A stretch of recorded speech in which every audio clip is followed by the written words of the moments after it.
கிறிஸ்துவுக்குள் அருமையானவர்களே, இந்த ஆராதனையில் வந்திருக்கிறவங்கள் அனைவரையும் ஆண்டவராய் இயேசு கிறிஸ்துவின் விலையேற பெற்ற பரிசுத்த நாமத்தினாலே அன்போடு வாழ்த்து வரவேற்கிறேன்.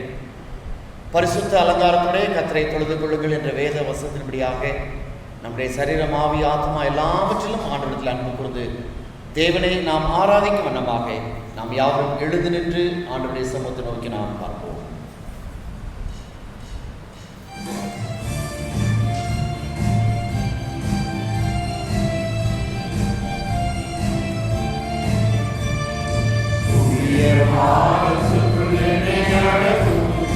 புதிய கிருபையால் என்னை நிரப்பும், புதிய மாதத்துக்குள் என்னை நடத்தும், புதிய கிருபையால் என்னை நிரப்பும், புது கிருபை தாரும் தேவா, புது பலனை தாரும் தேவா, புது கிருபை தாரும் தேவா, புது பலனை தாரும் தேவா,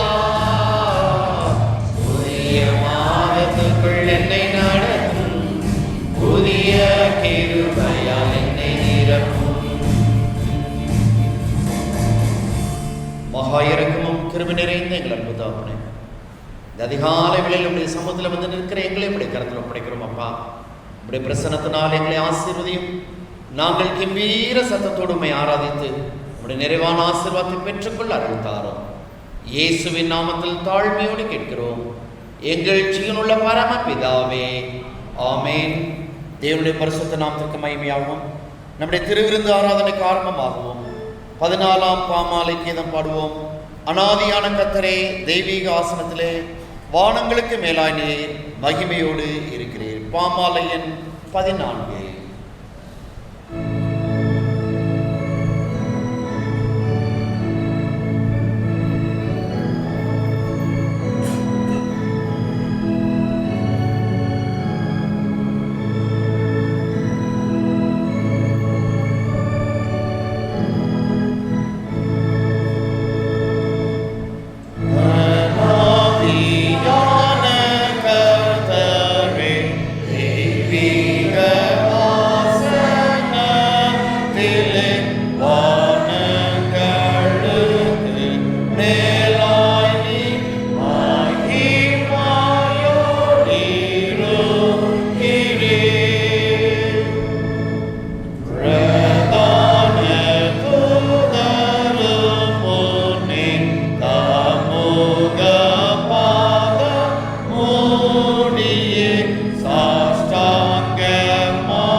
என்றபடியே ஜெபம் செய்வோமாக.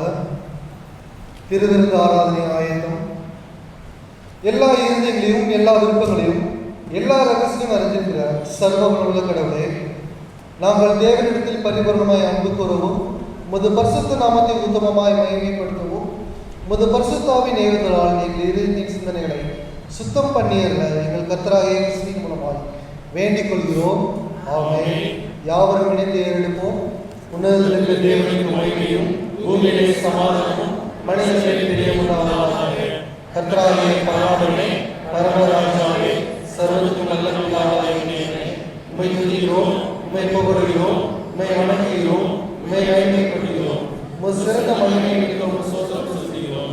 கர்த்தராகிய ஒரே பேரான குமாரனாகிய இயேசு கிறிஸ்துவே, கர்த்தராகிய பராபரனே, பிதாவின் சுதனே, உலகத்தின் பாவத்தை சுமந்துகிற தேவாட்டுக்குட்டியே, எங்களுக்கு இறங்கும். உலகத்தின் பாவத்தை சுமந்திருக்கிறவரே, எங்கள் ஜெபத்தை ஏற்றுக்கொள்ளும். தேவனாகிய பிதாவின் வலதுபுறத்திலிருக்கிறவரே, எங்களுக்கு இறங்கும். நீரே பரிசுத்தர், நீரே கர்த்தர், இயேசு கிறிஸ்துவே, தேவனில் ஒருவரே, பரிசுத்தாவியோடே, தேவனாகிய பிதாவின் பெயரிலே உன்னதமானவராக இருக்கிறீர். ஆமென். நியாய பிரமாணத்தையும் தீர்க்க தரிசனங்களையும் நமது ஆண்டவர் தொகுத்து அருளினது. நம்முடைய கர்த்தராகிய இயேசு கிறிஸ்து சொன்னதாவது: இஸ்ரவேலே கேள், நம்முடைய தேவனாகிய கர்த்தர் ஒருவரே கர்த்தர். உன் தேவனாகிய கர்த்தரிடத்தில் உன் முழு இருதயத்தோடும், உன் முழு ஆத்மாவோடும், உன் முழு மனதோடும், உன் முழு பலத்தோடும் அன்பு கூர்வாயாக என்பதே பிரதான கற்பனை. இதற்கு ஒப்பாயிருக்கிற இரண்டாம் கற்பனை என்னவென்றால், உன்னிடத்தில் நீ அன்பு கூறுவது போல பிறனிடத்திலும் அன்பு கூர்வாயாக என்பது. இவைகளிலும் பெரிய கற்பனை வேறொன்றுமில்லை. இவ்விரண்டு கற்பனைகளும் நியாய பிரமாணம் முழுமையும் தீர்க்க தரிசனங்களும் அடங்கியிருக்கிறது என்பதே.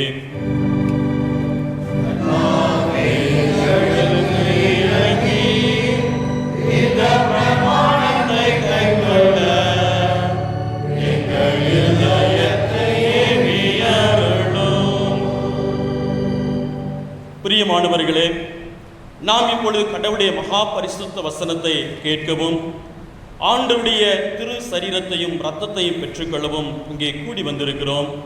உத்தம மனஸ்தாபத்தோடும் உண்மையான விசுவாசத்தோடும் அவரிடத்தில் கிட்டி சேர்வதற்காக கடவுளுடைய கிருபையை தேடி முழங்கால் படையிட்டு அமைதியாக நம்மை நாமே சோதித்து அறிவோமாக.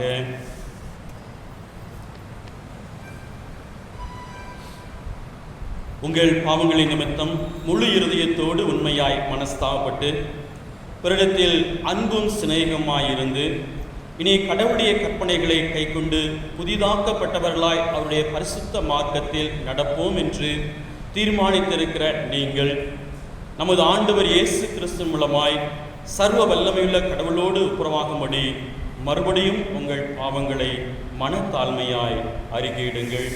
நாம் யாவரும் சேர்ந்து சொல்லுவோம்: பரமபிதாவே, உமக்கு விரோதமாகவும் எங்கள் அயலாக்கு விரோதமாகவும் பாவம் செய்தோம் என்று அறிக்கையிடுகிறோம். ஒளியில் நடவாமல் எரில் நடந்து வந்தோம். கிறிஸ்துவின் நாமத்தை சொல்லியும் தீமையை விட்டு விலகவில்லை. எங்களுக்கு இறங்குவிற்றும் இடத்தில் மன்றாடுகிறோம். இயேசு கிறிஸ்துவும் எங்கள் பாவங்கள் எல்லாவற்றையும் மன்னியும். உமது பரிசுத்த ஆவியினாலே எங்களை சுத்திகரித்து எங்களை மனசாட்சிகளை உயிர்ப்பித்தருளும். உடைய பரிசுத்த நாமத்துக்கு மகிமை உண்டாகும்படி நாங்கள் இனி புது ஜீவனர்களாய் ஊழியம் செய்யத்தக்கதாக மற்றவர்களுக்கு மன்னிக்க எங்களுக்கு உதவி புரியும். ஆமென். இயேசு கிறிஸ்துவின் மூலமாய் தமிழத்தில் உண்மையாய் மணந்திருக்கிற யாவருக்கும் அருளப்படுகின்ற கிருபை நிறைந்த அருள்வாக்கை கேளுங்கள். தேவன் தம்முடைய ஒரே பேரான குமாரனை விசுவாசிக்கிறவன் எவனோ அவன் கெட்டு போகாமல் நித்திய ஜீவனை அடையும்படிக்கு அவரை தந்திரிலே இவ்வளவாய் உலகத்தில் அன்பு கூர்ந்தார். ஒருவன் பாவம் செய்வானானால் நீதிபரராயிருக்கிற இயேசு கிறிஸ்து நமக்காக பிதாவிடத்தில் பரிந்து பேசுகிறவராயிருக்கிறார். நம்முடைய பாவங்களை நிவர்த்தி செய்கிற கிருபாதார பலி அவரே. நம்முடைய பரமபிதாவாகிய சர்வ வல்லமுள்ள கடவுள் உத்தம மனஸ்தாபத்தோடும் உண்மையான விசுவாசத்தோடும் தமிழத்திற்கு மனம் திரும்பி தங்கள் சகோதர குற்றங்களை மன்னிக்கிற யாவருக்கும் பாவ மன்னிப்பு அருளி செய்வோம் என்று மிகுந்த இரக்கமாய் வாக்குத்தத்தம் செய்திருக்கிறார்.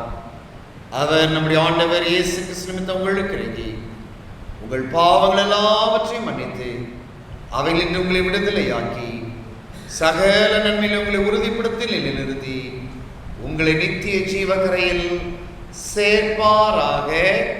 ஆமென். தேவருக்கே ஸ்தோத்திரம் உண்டாவதாக. கர்த்தர் உங்களோடு இருப்பாராக. நாம் அமர்ந்திருந்து இந்த நாளுக்குரிய திருமுறை பாடங்களையும் மகிழ்விக்கும் மன்னாவையும் வாசிக்க நாம் கேட்போம்.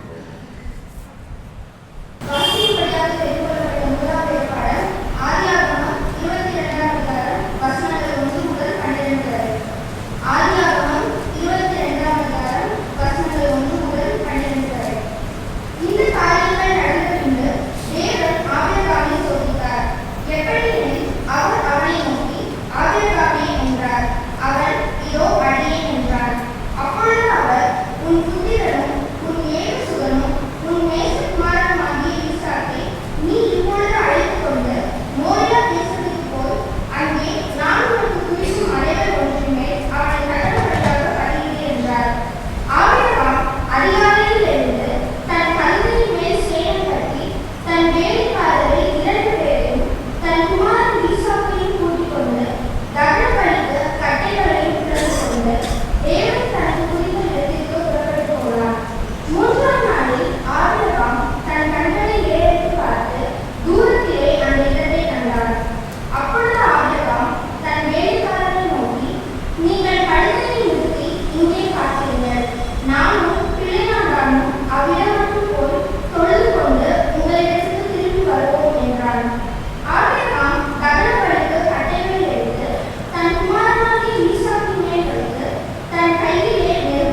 நீ தேவனுக்கு பயப்படுகிறான் என்று இப்பொழுது அறிந்திருக்கிறேன் என்றார்.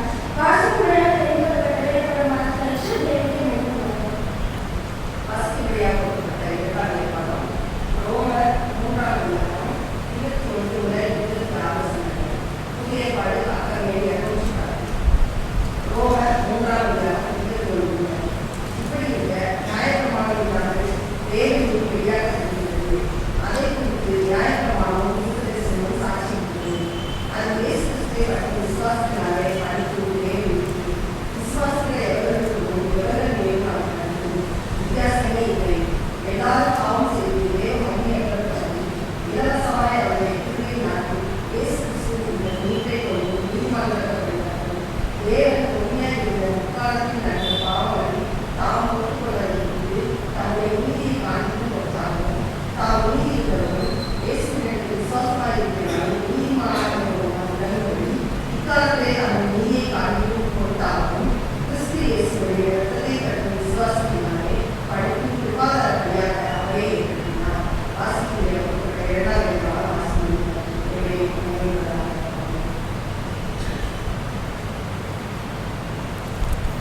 சுவிசேஷ வேத படத்திற்காக யாவரும் எழுதி நிற்போம்.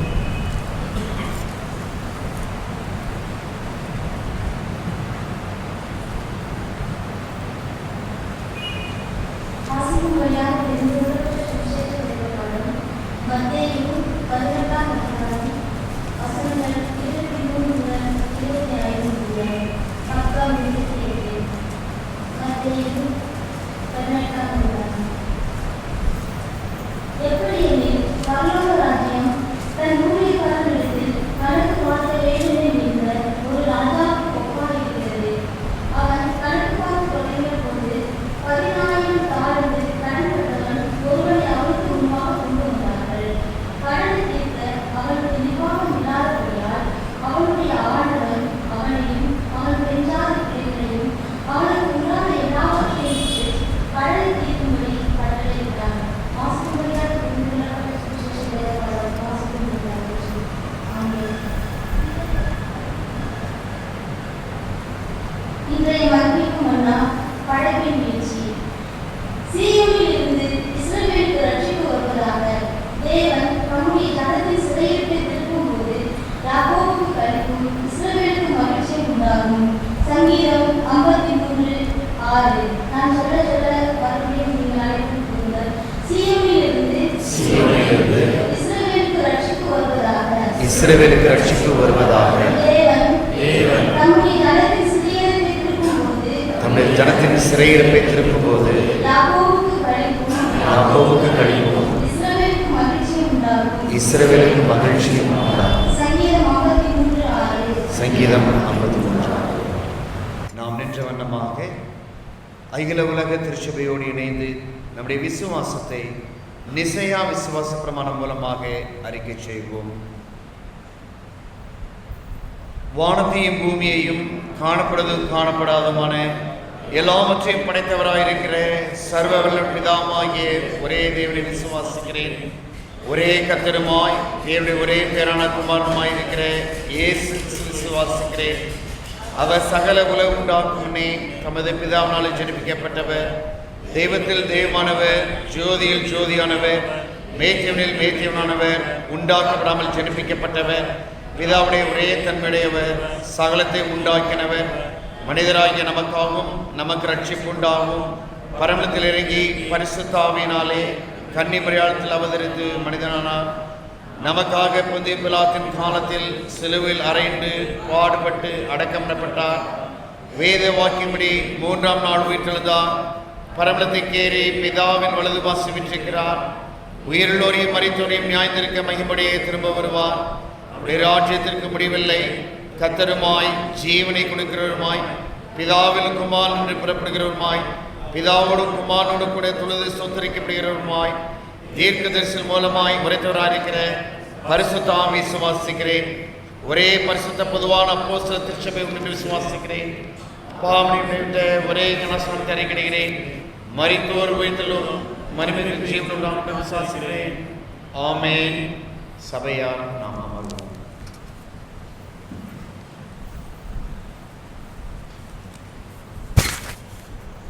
சபையாருக்கு அறிவிக்க வேண்டிய பொதுவான அறிவிப்புகள்.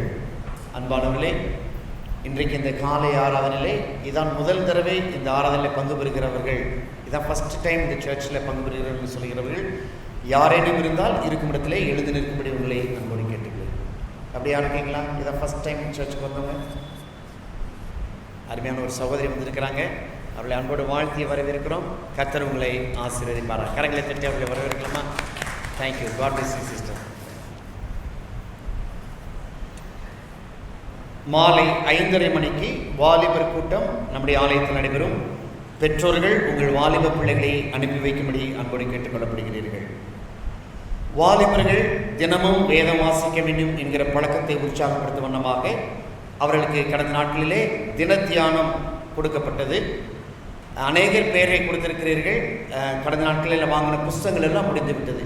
ஆனால் இந்த நாட்களிலே மீண்டுமாக புஸ்தகங்கள் வரப்பட்டிருக்கிறது. எனவே பெயர் கொடுத்த பெற்றோர்களும் வாலிபர்களும் உங்கள் பிள்ளைகளுக்காக தின தியானத்தை வாங்கி செல்லும்படி உங்களை அன்போடு கேட்டுக்கொள்கிறேன்.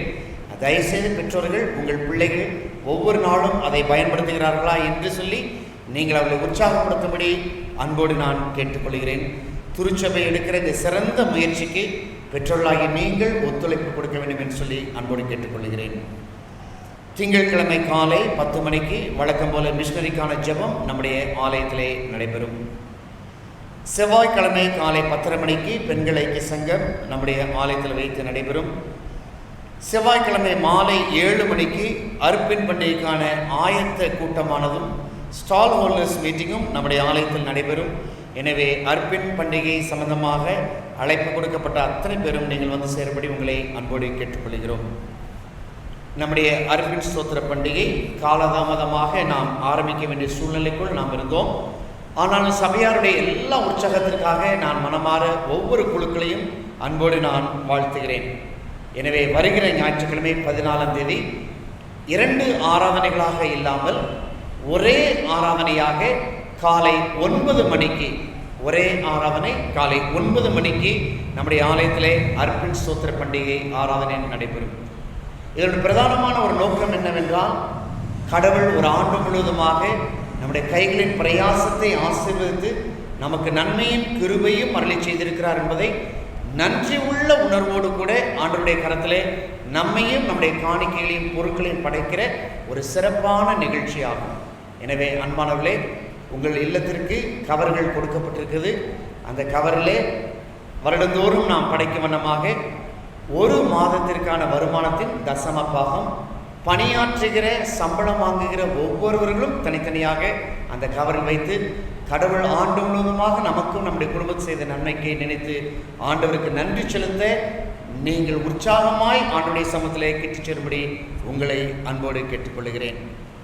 அதே போல ஆலய வளர்ச்சி தட்டு, ஆசீர்வாத தட்டு என்று அல்லாமல் ஆலய வளர்ச்சி தட்டு வைக்க வேண்டும் என்று விரும்புகிறவர்கள் நீங்கள் உங்கள் பெயர்களை குருவானிடத்திலோ அல்லது சபையின் செயலர் திரு ஆல்பர்ட் அவரிடத்திலோ நீங்கள் தெரிவிக்கும்படி உங்களை அன்போடு கேட்டுக்கொள்கிறேன்.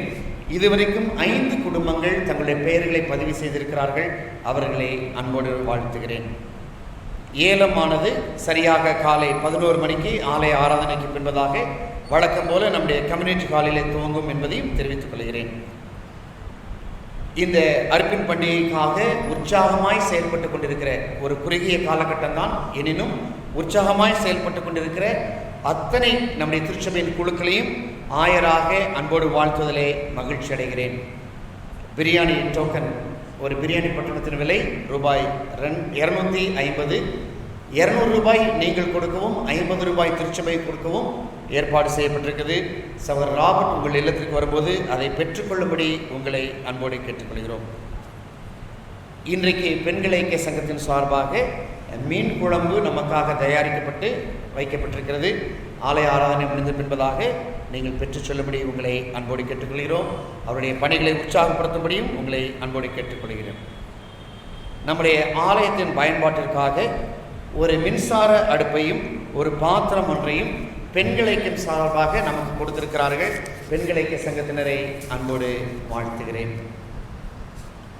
திருமணல VBSக்காக புதிய இயக்குனர் பயிற்சி கூடுகை வருகிற 13ஆம் தேதி சனிக்கிழமை காலை 9 மணிக்கு புதூரில் இருக்கிற இளையோர் திருச்சபை அலுவலகத்தில் வைத்து நடைபெற இருக்கிறது.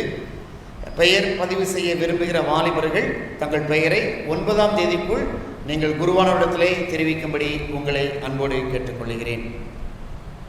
மகிழ்விக்கு மன்னா 2020க்கான தேர்வு பிப்ரவரி மாதம் 28ஆம் தேதி ஞாயிற்றுக்கிழமை மாலை 1:30க்கு OCPM பள்ளி வளாகத்தில் வைத்து மகிழ்விக்கு மன்னா 2020க்கான தேர்வு நடைபெற இருக்கிறது. பதிவு கட்டணம் ரூபாய் 30 ஆகும். பெயர் பதிவு செய்ய கடைசி நாள் 14/2/2021. மற்ற விவரங்களை நோட்டீஸ் போர்டில் எல்லாம் போடப்பட்டிருக்கிறது. சபையார் பார்த்து செல்லும்படி உங்களை அன்போடு கேட்டுக்கொள்கிறேன். செயலர் திரு ஆல்பர்ட் அவர்களிடத்திலே உங்கள் பெயரை பதிவு செய்து கொள்ளும்படி கேட்டுக்கொள்கிறேன். கடந்த 2019ஆம் ஆண்டிலே நடைபெற்ற மகிழ்விக்கும் மன்னா தேர்விலே வெற்றி பெற்றவருடைய பெயர்களை வாசிக்க கேட்போம். செல்வி எல்லிஸ் ஜெனிஃபர் 2ஆம் பரிசு, திருமதி ஜான்சி ஜான் 3ஆம் பரிசு, திருமதி சுசிலா ஆரோக்கியதாஸ் 2ஆம் பரிசு, திரு GE ராஜசேகர் 2ஆம் பரிசு, திருமதி லிடியா பாஸ்கர் 3ஆம் பரிசை பெற்றிருக்கிறார்கள். இவர்கள் யாவரையும் அன்போடு வாழ்த்துகிறேன். கர்த்தருக்கு சித்தமானால் இவர்களுக்கான பரிசை பிப்ரவரி மாதம் 28ஆம் தேதி நடைபெற இருக்கிற அந்த தேர்விலே வழங்குவதற்கு ஏற்பாடு செய்யப்பட்டிருக்கிறதையும் அன்போடு நான் தெரிவித்துக் கொள்கிறேன். கடந்த வார காணிக்கை விபரம். ஞாயிறு காலை பை காணிக்கை ரூபாய் 16,520. 1ஆம் தேதி அதிகாலை பை காணிக்கை 4,590. சந்தா காணிக்கை 13,750. ஸ்தோத்திர காணிக்கை ரூபாய் 2,000. பிறந்தநாள் திருமண நாள் காணிக்கை ரூபாய் 4,005. ஏழைகளுக்காக படைக்கப்பட்ட காணிக்கை ரூபாய் 1000. JMCக்காக கொடுக்கப்பட்ட காணிக்கை ரூபாய் 2,000. ஆக மொத்தம் கடந்த வாரத்திலே 43,865 ரூபாய்கள் உங்கள் மூலமாய் காணிக்கையாய் பெறப்பட்டிருக்கிறது. காணிக்கை படைத்த ஒவ்வொரு கரங்களையும் கர்த்ததாமே ஆசீர்வதிப்பாராக. பிறந்த நாள் கொண்டாடுகளை பெயர்களை வாசிக்க கேட்போம். இன்றைக்கு தன்னுடைய பிறந்த நாளை கொண்டாடுகிறவர்கள் Thiru SMS Benjamin, Selvi Eva Emima, doctor G Aneeth Jegaraj. 8ஆம் தேதி Thirumathi Jemsi Dinesh, reverend D Jesu Sagayam, Thiru A Kennedy Rajkumar, Thiru M Abraham. 10ஆம் தேதி திரு P ஜான். 11ஆம் தேதி திரு T ஞானராஜ். 12ஆம் தேதி திரு R ஆல்பர்ட், திருமதி நான்சி அருண் லிவிங்ஸ்டன், செல்வி ஜெர்லின் சாரா. 13ஆம் தேதி திருமதி சந்திரா தினகரன் ஆகியோர் தங்களுடைய பிறந்த நாளை கொண்டாட இருக்கிறார்கள். அவர்களை அன்போடு வாழ்த்துகிறேன். திருமண நாளை கொண்டாட இருக்கிற தம்பதிகளுடைய பெயர்களை வாசிக்க நாம் கேட்போம். 8ஆம் தேதி திரு செல்வன் சாமுவேல் ராஜ், திருமதி விக்டோரியா சாம் தம்பதியினரும். 13ஆம் தேதி திரு R சார்லஸ், திருமதி ஷீபா சார்லஸ் தம்பதியினரும் தங்களுடைய திருமண நாளை நினைவு கூற இருக்கிறார்கள். அவர்களை அன்போடு வாழ்த்துகிறேன். இவர்களுக்காக தலைகளை தாழ்த்தி நாம் ஜெபம் செய்வோம். மகா இரக்கமும் கிருபை நிறைந்த எங்கள் அன்பு தகப்பனே, எங்கள் திருச்சபையின் குடும்பங்களை ஆண்டவரே நீர் நேசித்து வருவதற்காக நாங்கள் நன்றி செலுத்துகிறோம். காலங்கள் உடைய கரத்தில் இருக்கிறது. வருஷத்தை நன்மையினால் முடிசூட்டுகிற தேவன் தாமே, உம்முடைய அன்பு பிள்ளைகள் காண்கிற புதிய பிறந்த நாளையும் புதிய திருமண ஆண்டையும் நீர் அவர்களுக்கு ஆசீர்வதித்து தரும்படியாய் நாங்கள் ஜெபிக்கிறோம். ஆண்டவரே, நன்மையான எந்த ஈவும் பரத்திலிருந்து ஜோதிகளின் பிதாண்டத்தில் இறங்கி வருகிறது என்று சொன்னவனமாய் நன்மையான ஈவுகளை உம்முடைய கரத்திலே பெற்றுக்கொண்டு கர்த்தருக்கு சாட்சியாய் பிள்ளைகள் வாழ கிருபை தருவீராக. இயேசுவின் நாமத்தில் தாழ்மையோடு கேட்கிறோம் எங்கள் ஜீவனுள்ள பரம பிதாவே, ஆமென். அன்பானவர்களே, இந்த கல்வி ஆண்டு நிறைவு பெறுகிற காலகட்டங்களிலும் தமிழ்நாடு இறையியல் கல்லூரியானது இந்த மாதத்தின் துவக்கத்திலிருந்து தன்னுடைய பயிற்சியை மாணவர்களுக்காக ஆரம்பித்திருக்கிறார்கள். அனைத்து ஆண்டு மாணவர்களும் இப்பொழுது தமிழ்நாடு இறையியல் கல்லூரியிலே அவர்கள் கல்வி கற்பதற்காக வந்து சேர்ந்திருக்கிறார்கள். இந்த குறுகிய காலத்திலும் நமக்கு பயிற்சி மாணவர்களாக நம்முடைய டீச்சர்ஸ்லேருந்து 2 பேரை நமக்கு அனுப்பியிருக்கிறார்கள். முதலாம் நபரானவர் திருமதி சேகரி கவிதா அகஸ்டின், நம்முடைய உதவி குருவானுடைய துணைவியார், 4ஆம் ஆண்டு படித்துக் கொண்டிருக்கிறார்கள். அவர்களை அன்போடு வாழ்த்தி வரவேற்கிறேன். திரு ஏ ராஜசேகர், அவர் திருச்சி தஞ்சை பேராயத்தை சார்ந்தவர்கள், 1ஆம் ஆண்டு படித்துக் கொண்டிருக்கிறார்கள். அவர்களையும் அன்போடு வாழ்த்துகிறேன். அவர்கள் வருகிற நாட்டிலேயே நம்முடைய திருச்சபையோடு இணைந்து நம்முடைய திருச்சபையின் முறைமைகளை கற்றுக்கொள்வார்கள். அவர்களை அன்போடு வாழ்த்துகிறேன். இன்றைக்கு திருவிருந்து ஆராதனை. வயது முதிர்ந்த பெற்றோர்களுக்காக திருவிருந்தானது பிளஸ் பண்ணி வைக்கப்பட்டிருக்கிறது. பெற்றோர்களுக்கு கொடுக்க வேண்டும் என்று விரும்புகிறவர்கள் ஆராதனை முடிவிலே திருவிருந்தை பெற்றுக்கொண்டு சொல்லும்படி உங்களை அன்போடு கேட்டுக்கொள்கிறேன். நாம் பொதுவாக 2ஆம் ஆராதனை முடிந்த பின்பதாக நாம் ஏலம் விட்டு கொண்டிருந்தோம்.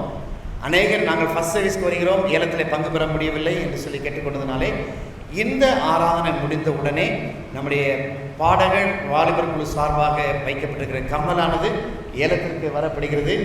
எனவே சபையார் இருந்து ஏலத்திலே பங்கு பெற்று செல்லும்படி உங்களை அன்போடு கேட்டுக்கொள்கிறேன். நம்முடைய காணிக்கை படைக்கும் வண்ணமாக யாவரும் எழுந்திருந்து 367ஆம் பாமாலை கீதம் பாடுவோம். ஆண்டவா பிரசன்னமாகி ஜீவன் ஊதி உயிர்ப்பியும்.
ஆண்டவர் அப்பா நீங்க கொடுத்த சுகம், பலன், ஆசீர்வாதம், வேலை வாய்ப்பு எல்லாவற்றிலும் இருந்து கர்த்தர் எங்களை ஆசீர்வதித்தார் என்று சொல்லி ஆண்டவரை மகிமைப்படுத்தும்படியாக ஆண்டவருடைய ராஜ்யம் இந்த உலகத்தில் திருச்சபை மூலமாக பரவும்படியாக ஆண்டவரே கொடுக்கப்பட்ட இந்த அன்பின் காணிக்கையை கர்த்தர் அங்கீகரிக்கணும் என்று சொல்லிக்கிறோம்.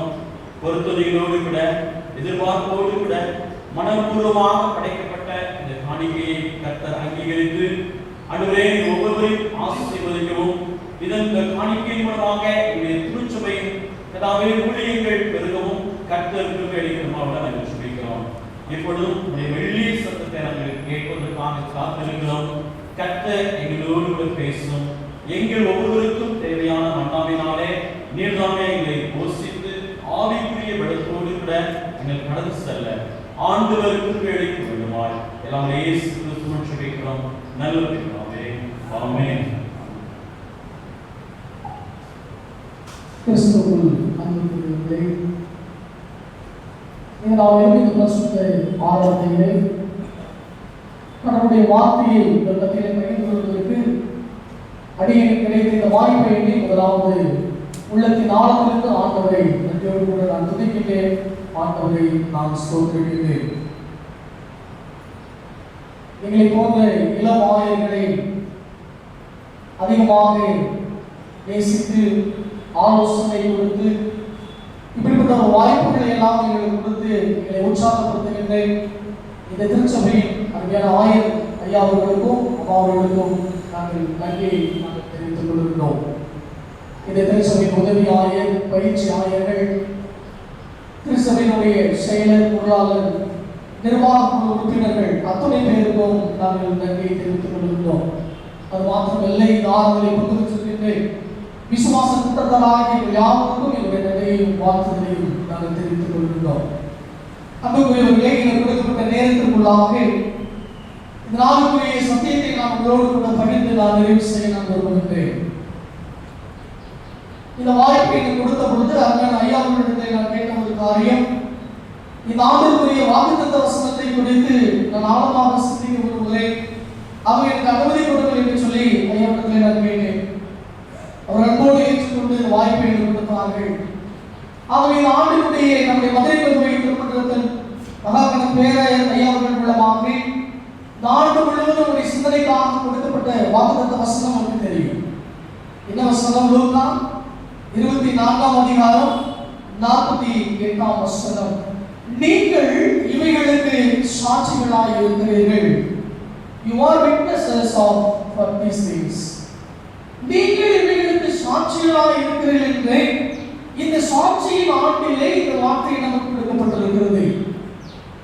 ஒருவேளை இந்த வார்த்தையை குறித்து பல சத்தியங்களை நாம் கேட்டிருப்போம். ஒவ்வொரு நாளும் ஆழமாக நாம் சிந்தித்துக் கொண்டே இருக்கின்றோம். இந்த நாளிலே பரிசுத்த ஆவியாருடைய துணையோடு ஆண்டவர் கொடுக்கிற இந்த வார்த்தைகளை குறித்து ஒரு மத்தியிலே நாம் சிந்திக்கப்பட்டு கொண்டிருக்கின்றோம். எவைகளுக்கு நாம் சாட்சிகளாக இருக்க வேண்டும்? வேதம் தெளிவாய் சொல்கிறது, நீங்கள் இவைகளுக்கு சாட்சிகளாக இருக்கிறீர்கள். சாட்சிகளாக இருக்க வேண்டியவர்கள், நீங்கள் நாம் சாட்சியாய் வாழ வேண்டியவர்கள் என்று சொல்லி வேதம் நமக்கு நினைவுபடுத்திக் கொண்டே இருக்கின்றது. வசனங்களை நாம் வாசிக்கின்ற பொழுது நமக்கு ஒரு கேள்வி, நாம் எவைகளுக்கு சாட்சிகளாய் இருந்து கொண்டிருக்கிறோம்? நாம் எவைகளுக்கு சாட்சிகளாய் இருக்க வேண்டியவர்கள்? ஏனென்று சொன்னால் ரோமர் 8ஆம் அதிகாரத்திலே 16ஆம் வசனத்தை நீங்கள் வாசித்து பார்த்தீர்கள் என்று சொன்னால் வேதம் நமக்கு சொல்லுகிறது, நாம் தேவனுடைய பிள்ளைகளாய் இருக்கிறோம் என்று சொல்லி ஆவியானவர் நாமே நம்முடைய ஆவியானவர் கூட என்ன கொடுக்கின்றாரா? சாட்சி கொடுக்கிறார் என்று சொல்லி பார்க்கிறோம். நீங்கள் நாம் தேவனுடைய பிள்ளைகளாய் இருக்கிறபடினாலே ஆவியானவர் நம்மை குறித்து சாட்சி கொடுக்கின்றார். நீங்கள் நானும் தேவ பிள்ளைகளாய் இருக்கிறோம். தேவ பிள்ளைகளாகிய நீங்கள் நானும் உடைய சமூகத்திலே ஆராதித்துக் கொண்டிருக்கிற பொழுது தேவன் விரும்புகிற சாட்சியில் ஒரு வாழ்க்கை நாம் வாழ வேண்டும். ஒரு சாட்சியுள்ள திருச்சபையின் கூட்டமாய் நாம் இருக்க வேண்டும். தேவ சாயலை அணிந்து கொண்டிருக்கிற நீங்கள் நானும் சாட்சியின் கூட்டமாய் இருக்க வேண்டும் என்று சொல்லி தேவன் நம்மிடத்தில் எதிர்பார்க்கிறார். 2 சிந்தனைகளை உங்கள் முன்பாக நான் வைத்து விரும்புகிறேன். ஒரு ஆழமான சிந்தனை, ஒரு ஆழமான சத்தியம் நமக்கு நேரம் இல்லாதபடினாலே 2 சிந்தனைகளை மாத்திரம் ரத்தின சுருக்கமாக உங்களுக்கு சொல்லி நான் நிறைவு செய்து கொள்கிறேன். அநேக சாட்சிகள் உண்டு. உலக பிரகார வாழ்க்கையை நாம் பார்க்கின்ற பொழுது அது ஒரு வித்தியாசமான சாட்சிகள் உண்டு. நாமென்றைய வாழ்க்கையிலே கிறிஸ்துவ பிள்ளைகளாக நம்முடைய வாழ்க்கையிலே அந்த சாட்சிகள் என்பது வித்தியாசம். முதலாவது கிறிஸ்துவ வாழ்க்கையை நாம் யாருக்கு சாட்சியாக இருக்க வேண்டும் என்று சொன்னால் ஆண்டவருக்கு சாட்சியாக நாம் இருக்க வேண்டும். Witness for the Lord. நீங்கள் ஆராதித்துக் கொண்டிருக்கிற ஆண்டவருக்கு சாட்சியாக இருக்க வேண்டும். மரணமையும் கூறுங்க, பாதாளமையும் ஜெயிலுங்க என்று சொல்லி மரணத்தை கூறி ஆண்டவர் வீட்டில் ஆண்டவரை ஆராதித்துக் கொண்டிருக்கிற நம்முடைய வாழ்க்கையிலே முதலாவது இந்த சாட்சியின் நாளிலே நாம் ஆண்டவருக்கு சாட்சியாக இருக்கிறோம். எப்படி ஆண்டவருக்கு சாட்சியை வாழ்வது? நான் ஒரு கிறிஸ்துவ என்கிற அடையாளம் எனக்கு அது சாட்சியை இருக்க முடியுமா? கிறிஸ்துவத்துக்கான அடையாளங்கள் எனக்குள்ளே பலவிதமான அடையாளத்தை வைத்துக் கொண்டிருக்கிறோமே, அது ஆண்டவருக்கு சாட்சியாக இருக்க முடியுமா? ஒருவரை ஆராதனைக்கு வருவதும் ஆராதனை தேவைகளை சந்திப்பதும் மொழிக்குரிய தேவைகளை சந்திப்பதெல்லாம் இதெல்லாம் அடிப்படையில் நமக்கு தேவையாக இருந்தாலும் கூட ஆராதிக்கிற ஆண்டவருக்கு நாம் சாட்சி இருக்கிறேன். ஆண்டவர் ஏதோ ஒரு காரியங்களை சாட்சி என்று பார்த்திருந்தார். ஆண்டவருக்கு எப்படி நாம் சாட்சி பண்ண முடியும்? எனக்கு புரியவில்லை. கிறிஸ்துவ வாழ்க்கையில் நாம் விடுதலைப்பட்டிருக்கிற அதை பற்றி இவைகளெல்லாருடைய வாழ்க்கையில் நாம் ஏற்றுக்கொள்கிற பொழுது வேத வசனத்தின்படி நம்மை வாழ்க்கையை அர்ப்பணிக்கிற பொழுது வேத வார்த்தைகளுக்கு நாம் கீழ்ப்படிக்கிற பொழுது வேத வார்த்தைக்கு நாம் சென்னைக்கு செவி கொடுத்து நம்மை அர்ப்பணிக்கின்றோமோ அன்றைக்குதான் ஆண்டவருக்கு நாம் சாட்சியை வாழ வேண்டும். முதலாவது கற்பனை சொல்லுகிற ஒரு தேவனான ஆண்டவர் தானே என்னை என்று உனக்கு வேறு இருக்கிறார். என்னை என்று உனக்கு வேறு தேவைகள் வேண்டாம் என்று வேதம் சொல்லுகிறது. ஜீவனுள்ள ஆண்டவரை ஆராதித்துக் கொண்டிருக்கிற பொழுது அப்படிப்பட்ட ஆண்டவருக்கு சாட்சியாக கற்பனைகள் எல்லாம் சொல்லி கற்றுக்கொள்கிறது. இவைகளின்படி பொழுது நண்பர்களே ஆண்டவருக்கு சாட்சியமாக. அது மட்டுமல்ல, சங்கீதக்காரன் புத்தகத்திலே 1ஆம் அதிகாரத்தை நீங்கள் வாசித்து பார்க்கின்ற பொழுது நம் அனைவருக்கும் மனமாக தெரிய ஒரு வசனம். 1ஆம் அதிகாரம் 1ஆம் வசனத்தில் என்ன சொல்கிறது? துன்மார்க்கனுடைய ஆலோசனையில் நடவாமலும் பாவியுடைய வழியில் இல்லாமலும் பரியாசக்காரர் உட்கார்ந்திடத்தில் உட்காராமலும் கர்த்தருடைய வேதத்திலே பிரியமாயிருந்து இரவு பகலும் தியானமாய் இருக்கிற மனுஷன் மாத்திரமே பார்க்கிறார். வேதம் தெளிவாய் சொல்கிறது, அப்படி வேதத்திலே இரவு பகலும் தியானமாய் இருக்கிற மனுஷன், பிரியமாய் இருக்கிற மனுஷன் மாத்திரமே பாக்கியமாய் இருக்க முடியும். துன்மார்க்கனுடைய ஆலோசனை நடக்கிற கூட்டம், பாவியுடைய வழியிலே இறந்துக்குரிய வழியிலே இருக்கிற கூட்டம் அல்ல, பரியாசக்காரர் உட்கார்ந்த இடத்திலே உட்கார்கிற ஜனம் அல்ல, ஆண்டவருடைய பரிசுத்த ஸ்தலத்திலே வந்திருக்கிற ஜனம். அப்படி இரவு பகலும் வேதத்திலே தியானமாய் இருக்கிறவர்கள், பிரியமாய் இருக்கிற ஜனங்கள் மாத்திரமே பாக்கியமாய் வேதத்தை பார்க்கிறோம். அப்படிப்பட்ட ஜனங்களுடைய வாழ்க்கையை ஆண்டவருக்கு சாட்சியாக வேதத்தின்படி நம்மை அர்ப்பணித்து வாழ்கிற ஜனங்களுடைய வாழ்க்கை எப்படி இருக்கு வேதம் சொல்கிறது. அதே 1ஆம் அதிகாரத்திலே 3ஆம் வசனத்திலே சொல்கிறது, அந்த வாழ்க்கை எப்படி இருக்குமா? நீர்கால்களின் ஓரமாய் நடப்பட்டு தன் காலத்தை தன் கனியை தந்து அவன் செய்வதெல்லாம் வாழ்க்கை. இந்த சாட்சியின் ஆண்டிலே ஆண்டவர் சொல்லியிருந்தால், எனக்கு நீ சாட்சியை வாழ்வீர் என்று சொன்னால் வாழ்க்கை செழிப்பாக இருக்கும், நம்முடைய வாழ்க்கை மேன்மையாக இருக்கும், நம்முடைய வாழ்க்கையை கனிவெடுத்துக் கொண்டதாக இருக்கும். ஆண்டவர் பிரதானமாக எதிர்பார்க்கிற ஒரு காரியம் அதுதான். எனக்கு நீங்க சாட்சியை வாழ கற்றுக்கொள்ளுங்கள், வேதத்தின்படி உடைய வாழ்வை அர்ப்பணிக்க கற்றுக்கொள்ளுங்கள், வேதத்திற்கு கீழ்ப்படியை கற்றுக்கொள்ளுங்கள் என்று ஆண்டவர் சொல்லியிருந்தார். உங்களுக்காக எனக்காக சிலுவையை ஒப்பு கொடுத்த ஆண்டவருக்கு சாட்சியாக வாழ வேண்டும். எந்த நாட்களுடைய வாழ்க்கையை வருகின்ற வரப்போகிறது, எந்த காலங்களுக்குள்ளே பிரவேசிக்க போகிறோம், உங்களுடைய பாவ வாழ்க்கையை மீட்புக்காக சிலுவையை ஒப்பு கொடுத்த ஆண்டவருக்கு நாம் சாட்சி இருக்க வேண்டும்.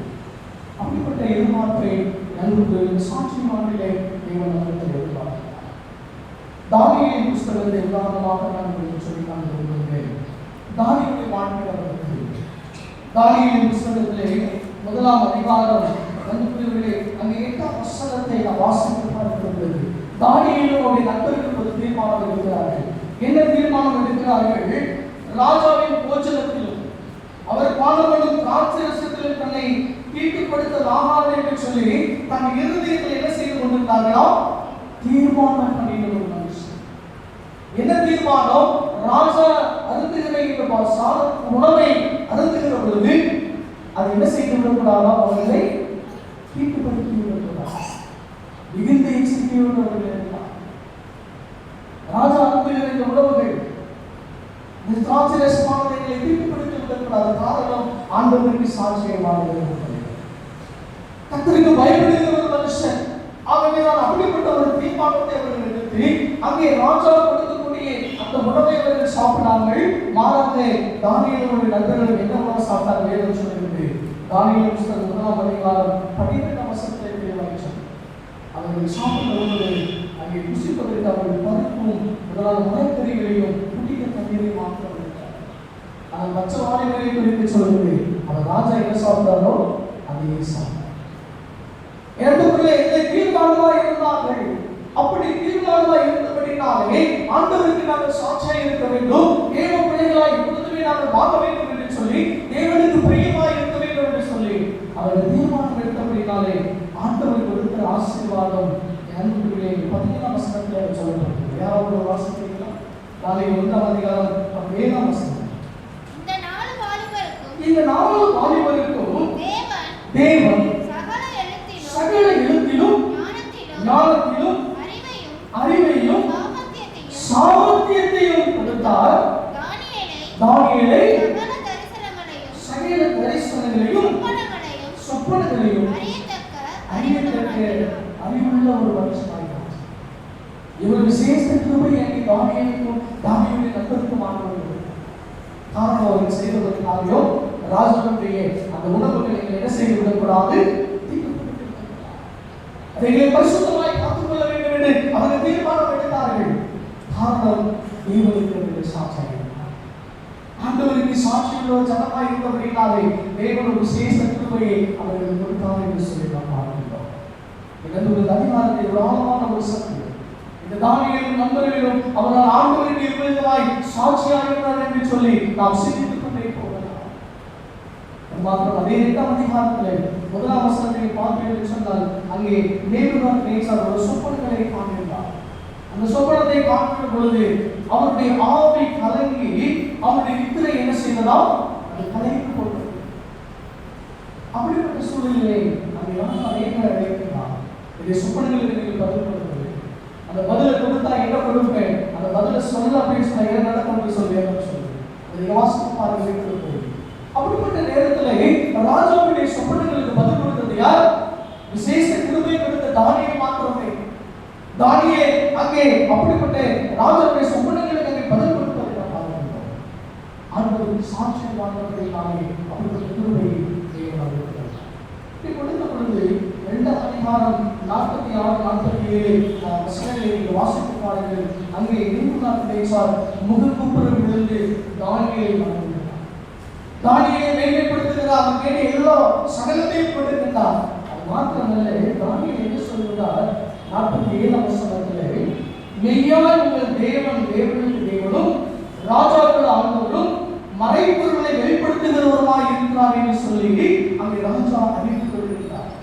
தேவனுடைய மகத்துவத்தை அறிவித்த ராஜா, தேவனுடைய மகிமையை உணர்ந்த ராஜா, அவர் அதிகாரத்தில் இருக்கிற எல்லாம் எனக்கு தான் என்று நினைத்துக் கொண்டிருந்த ராஜா தானியேல் மூலமாக இந்த நிகழ்வுகளின் மூலமாக நீங்கள் ஆராதிக்கிற தேவன் தான் மெய்யான தேவன் என்று அங்கே சாட்சி கொடுக்கிறார். ஆண்டவருக்கு சாட்சியை வாங்குவதற்காக தானியேலும் அவருடைய நண்பர்களும் ஒரு உயர்ந்த அடையாளத்தில் வைக்கப்பட்டார். இதே வசனத்தை பார்த்து சொல்லி அங்கே பாபிலோன் முழுவதுமாக இந்த மாகாணத்திற்கு முழுவதுமாக தானியேல் அதிகாரியாகிறார். நண்பர்கள் அதிகாரியை பார்க்கிறார்கள். கணேஷ் வசனம் சொல்கிறது ராஜாவின் கொள்ளுமண்டபத்தில் இருந்தார் என்று சொல்லி. ராஜாவின் கொள்ளுமண்டபம் அப்படின்னு சொன்னா ஒளிபெருக்கப்பட்ட திருமறைகளை பார்க்கும் பொழுது அரசவையில் இருந்தார்கள். அரசவையிலே தானியேல் இருந்தார்கள். ஆங்கிலத்திலே மிக தெளிவாக கூறப்பட்டிருக்கிறது. Daniel reminded at the king's court. அரசு அவையில் காணுகிற அந்த உன்னதமான இடத்தை அங்கே பெற்றுக் கொண்டார் என்று சொல்லி பார்க்கிறோம். முதலாவது இந்த சாட்சியின் ஆங்கிலே நாம் யாருக்கு சாட்சியாக இருக்க வேண்டும்?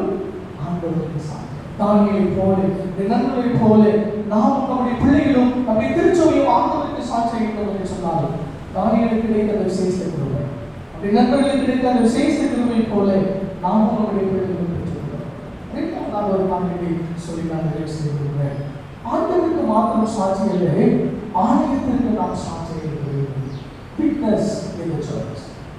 ஆலயத்திற்கு சாட்சியுள்ள ஜனமாய் நாம் இருக்க வேண்டும். எப்படிப்பட்ட ஆலயத்திற்கு சாட்சியாக நாம் இருக்க வேண்டும்?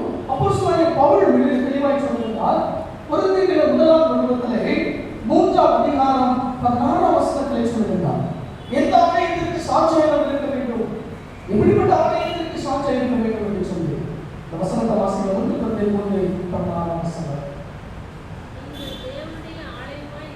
நீங்கள் தேவனுடைய ஆலயமாய் இருக்கிறீர்கள், தேவனுடைய ஆவி உங்களில் வாசமாய் இருக்கிறார் என்றும் அறியாதிருக்கிறீர்களா?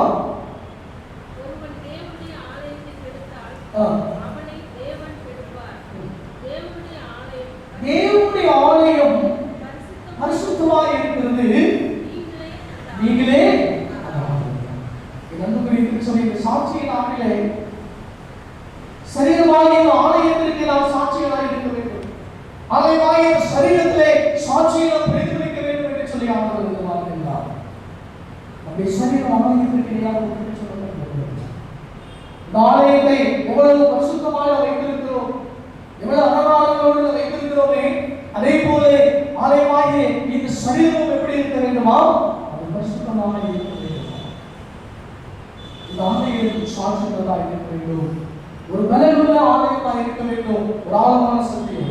சரீரமாகிய ஆலயம் எப்படி இருக்க வேண்டும்? ஒரு பலனுள்ள ஆலயம், அது மகிமையின் ஆலயம், அது ஆசீர்வாதத்தின் ஆலயம் என்று சொல்லி இரண்டு குறிப்பிலே ஒரு பலனுள்ள ஆலயமாக என் சரீரம் இருக்க வேண்டும் என்று சொன்னால் ஆண்டவர் எவ்வளவு வாழ்வை நடத்தி எதிர்பார்க்கிறார்.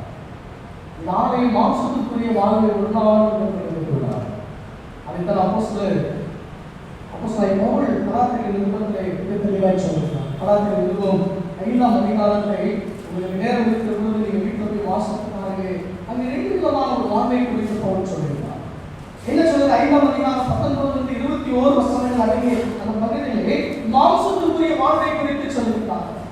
இந்த மாம்சத்தின் கிரியில் விளைகிறதா இருந்தது என்று சொல்லி ஒரு பெரிய பட்டியலை போட்டிருக்கிறார்.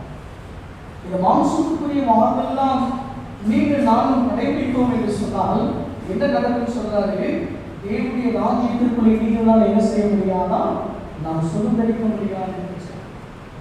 மாம்சத்திற்குரிய வாழ்வை வாழுகிற சனம் அல்ல. ஆலயமாய் இந்த சரீர மாம்சத்தை வாழ்வுக்கு இடம் கொடுக்காதபடி ஆண்டவர் எப்படிப்பட்ட வாழ்வுக்கு இடம் கொடுக்க வேண்டும் சொல்கிறார்? ஆவிக்குரிய வாழ்வுக்கு ஆவிக்குரிய வாழ்வுக்கு நாம் முக்கியத்துவம் கொடுக்க வேண்டும். அதே அதிகாரத்திலே நண்பர்களே அந்த 22 வசனங்களுக்குள்ளே நீங்கள் பார்த்து சொன்னால் ஆவிக்குரிய வாழ்வுக்கு அடையாளங்களை சொல்கிறார். ஆவியின் கனிகளை குறித்து சொல்லிவிட்டார். இந்த ஆவியின் கனிகள் என்னைக்கு நம்முடைய வாழ்வில் வெளிப்படுகிறதோ அன்றைக்கு தான் நாம் ஆவிக்குரிய வாழ்வை என்ன செய்ய முடியுமோ சொல்கிறார். 25ஆம் வசனத்தில் சொல்கிறார், நாம் ஆவியினாலே பிழைத்திருந்தால் ஆவிக்கேற்றபடி நடக்கவும் நாம் என்ன செய்வோம்? இந்த காரியத்தை நாம் சொல்லிக் கொள்கிறோம். சரீரமாகிய ஆலயத்திலே சாட்சியின் ஒரு வாழ்க்கை எனக்குள்ளே வெளிப்பட வேண்டும் என்று சொன்னால் நான் மாம்சத்துக்குரிய வாழ்வுக்கு இடம் கொடுக்காதவர்கள் எனக்குரிய வாழ்வுக்கு இடம் கொடுக்க வேண்டும். ஆவிக்குரிய வாழ்வுக்கு இடம் கொடுக்க வேண்டும். ஒரு பெரிய பட்டியலை போட்டு கொடுத்திருக்கிறோம். அதிலே ஆவிக்குரிய வாழ்வுக்கு மாற்றம் ஒருவரை கடந்த ஒரு வார்த்தைகளிலே எப்படிப்பட்ட வாழ்வுக்கு நாம் இடம் கொடுத்திருக்கிறோம்? தேவன் விரும்புகிற ஒரு வாழ்க்கையை வாழ்ந்து கொண்டிருக்கிறார் என்பதை இந்த சாட்சியின் ஆணையை நாம் சொல்லி பார்க்கிறோம். ஒரு சபை மக்களுக்கு பவுல் சொல்லுகிறது, நீங்க 1 கொரிந்தியர் 1ஆம் அதிகாரத்தை நீங்க வாசித்து பாருங்கள். அந்த பவுல் கொரிந்து சபை மக்களை பற்றி சொல்லுகிறார். இந்த கொரிந்து சபை மக்கள் அவர்கள் கிறிஸ்து இயேசுவுக்குள் எப்படிப்பட்டவர்களாக இருந்தார்களாம்? பரிசுத்தமுள்ளவர்களாக இருந்தார்கள். கிறிஸ்துவை பற்றி சாட்சி அவர்களுக்குள்ளே ஸ்திரப்பட்டு இருந்தது. எல்லா உபதேசத்திலும் எல்லா அறிவிலும் மற்ற எல்லாவற்றிலும் அவர்கள் எப்படி இருந்தார்களாம்? சம்பூர்ணமுள்ளவர்களாக இருந்தார்கள். அவர்கள் ஒன்றும் குறைவில்லை, எல்லாவற்றிலும் நிறைவாக இருந்தார்கள், சம்பூர்ணமுள்ளவர்களாக இருந்தார்கள், கிறிஸ்துவுக்கு சாட்சியாக இருந்தார்கள். அப்படியெல்லாம் பார்த்த கொரிந்து திருச்சபையில் பட்டணத்து மக்கள் அதே 1 கொரிந்தியர் 3ஆம் அதிகாரம் 2ஆம் வசனத்தில் நீங்க வாசிப்பார்கள் என்று சொன்னால் அங்கே சொல்லப்பட்ட 1 கொரிந்தியர் 2ஆம் அதிகாரம் 3ஆம் வசனத்திலே வாசிக்கிறார்.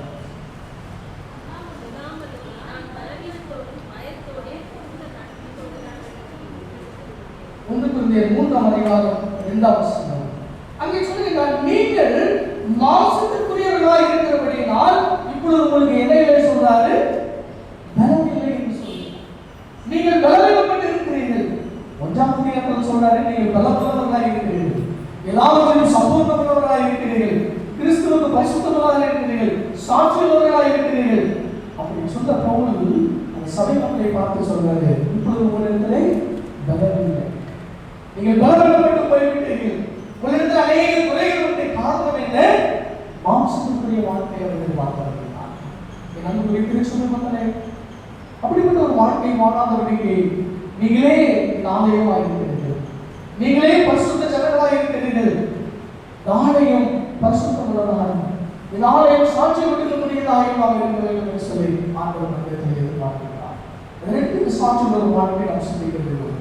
ராமமான சத்தியம் நமக்கு நேரம் இல்லாதபடினாலே நாம் சுத்தமாக நன்மை செய்ய விரும்புகிறேன்.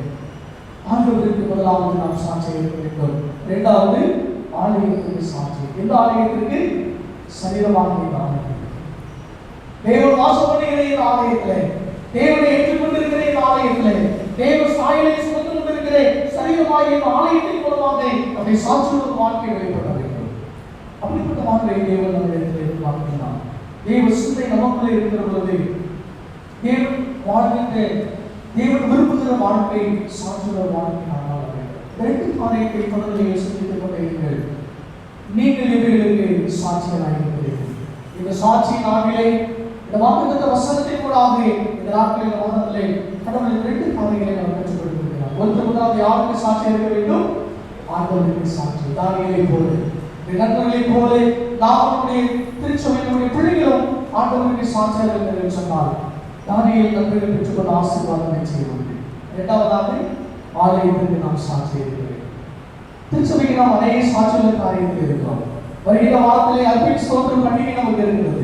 தேவனுடைய கொடுப்பதை நாம் சாட்சிகளோடு இருக்கிறோம். தேவனை கொடுத்து மகிமைப்படுத்துவதிலே நாம் சாட்சிகளாக இருக்கிறோம். அநேக காரியங்களை சொல்லிக் கொண்டே போகலாம். தேவனை கொடுக்கிற ஆசீர்வாதங்கள் அது ஒரு வித்தியாசமானவை. தேவனை கொடுத்து நீங்கள் ஆண்டவரை கனப்படுத்துங்கள். தேவனுக்கு கொடுத்து ஆண்டவருக்கு சாட்சிகள் வாழ்க்கை வாழுங்கள் என்று சொல்லி தேவன் வசனத்தின் மூலமாக நம்ம எடுத்து காண்பிக்கிறார்.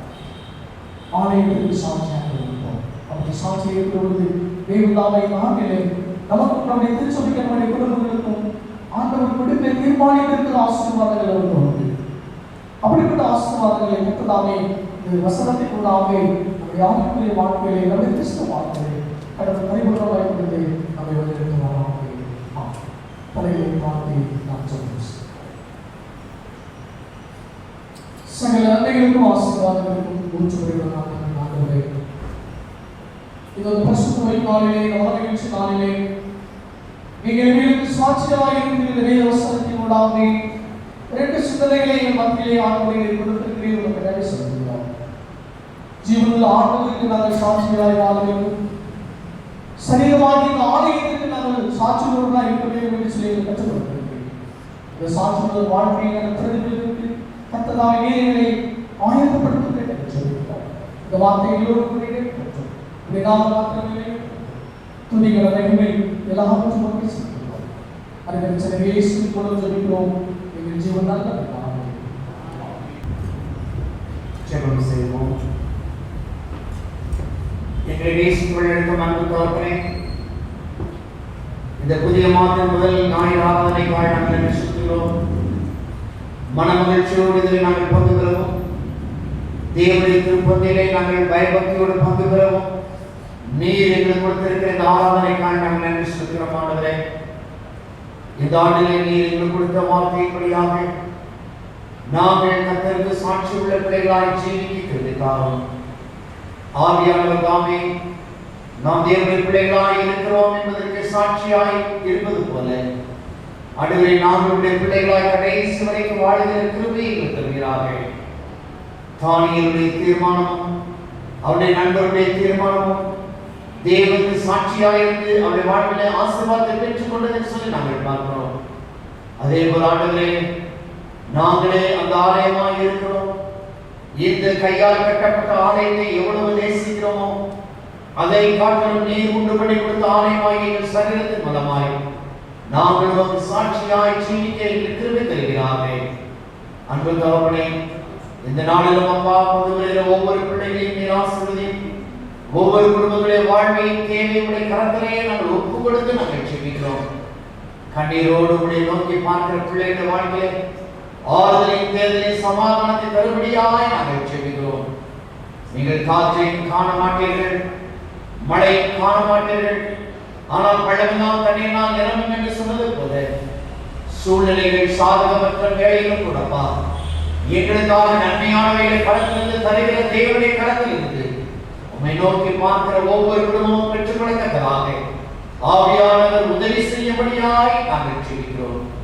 இந்த நாளில் கூட ஆண்டவரே, உம்முடைய ஆலயத்தின் நன்மையினால் நாங்கள் திருப்தியாளர்களாக உம்முடைய சமூகத்தை கடந்து செல்ல நிற்கிறதுக்காக எங்கள் வாலிப பிள்ளைகளுக்காக ஏலத்திற்கு வைக்கப்பட்டிருக்கிற தங்க ஆவணத்திற்காக நன்றி சொல்கிறோம். ஆண்டவரே, இந்த ஏலத்தில் எழுதுகிற அருமையான பிள்ளைகளை கர்த்தர் ஆசீர்வதித்து ஆண்டவரே தொடர்ந்து நமக்காக எங்கள் வாலிப பிள்ளைகள் சாட்சிகளாக இருக்கிறது தருகிறார்கள். இந்த வாலிப பிள்ளைகளின் முயற்சியை உற்சாகப்படுத்துகிற எங்கள் திருச்சபையின் அன்பு குடும்பங்கள் ஒவ்வொன்றையும் கர்த்தர் ஆசீர்வதித்து நாமத்துக்கு மகிமையாய் வழிநடத்தும்படியாய் ஜெபிக்கிறோம். இந்த அருள்படி ஆயத்தத்திற்காக நாங்கள் ஏற்படுகிற திருச்சபை குழுக்கள் ஏற்படுகிற எல்லா முயற்சிகளையும் ஆசீர்வதித்து ஆண்டவரே, வருகிற ஞாயிற்றுக்கிழமை கர்த்தர் எங்களுக்கு பாராட்டின எல்லா நன்மைக்காக நன்றி உள்ள இதயத்தோடு சமூகத்தில் நாங்கள் கூடி வந்து உம்மை ஆராதிக்க தெரிவிக்கிறார்கள். இயேசுவின் நாமத்தில் தாழ்மையோடு கேட்கிறோம் ஜீவனுள்ள பரம பிதாவே, ஆமென். தேவனுடைய கிருபையும் பராமரிப்பும் ஏற்படுவோம். நம்முடைய கர்த்தராகிய இயேசு கிறிஸ்துவின் கிருபையும் பிதாவாயிருக்கிற தேவனுடைய அன்பும் பரிசுத்த ஆவியானவருடைய அன்பினையும் பாதுகாப்பும் பராமரிப்பும் வழிநடத்தும் உங்கள் அனைவரோடு கூட இன்றும் இன்னும் சதா காலங்களிலும் நிலைத்திருப்பதாக.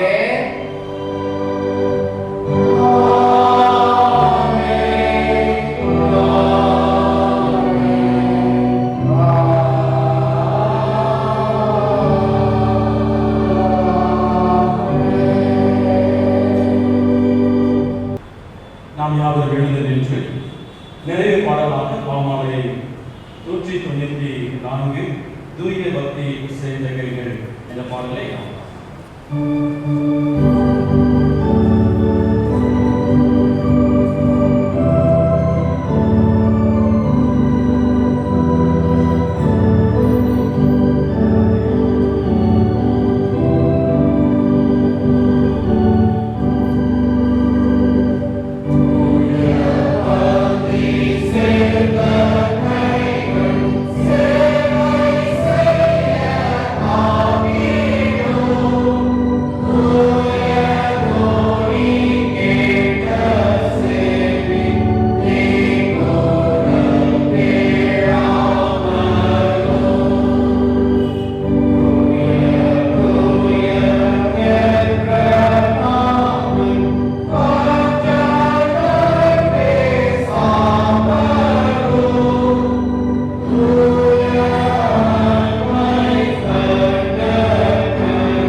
சமாதானத்துடனே நாம் நினைக்கிறோம்.